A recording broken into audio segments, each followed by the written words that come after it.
రేవంత్ రెడ్డి కేసీఆర్ టైంలో రిస్ట్రిక్షన్స్ పెడితే రేపు పొద్దున్న రేవంత్ రెడ్డి దాంట్లోకి వెళ్తాడు ఉస్మానియా యూనివర్సిటీలోని మొత్తం చుట్టూతా బంధించేశారు అంతా ముళ్ళ కంపలు గిళ్ళ కంపలు అన్నేసి.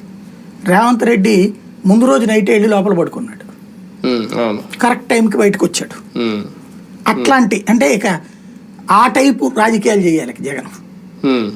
చాటుగా వెళ్ళటం, టైంకి రోడ్డు మీదకి వచ్చి ఒక్కసారిగా హల్చల్ చేయడం, అట్లాంటివి రెండు జరిగినాయి అనుకోండి ఇష్యూ డిఫరెంట్ అయిపోతుంది. అంటే జగన్ రూట్ మార్చుకోవాలి, పర్యటనల రూట్ మార్చుకోవాలి. అంటే దాన్ని ఏమంటారు, విప్లవ యోధుల్లాగా తయారవ్వాలి.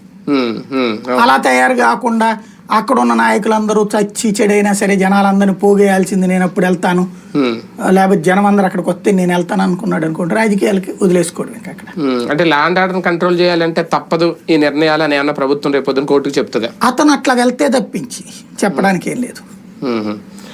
రైట్, చూద్దాం. నెల్లూరు టూర్ మీద అయితే ఉత్కంఠ బాగా పెరిగిపోయింది. ఒక రకంగా పెరిగిపోయింది అనే కంటే పెంచేశారు, అది కూడా ప్రభుత్వం పెంచేసింది.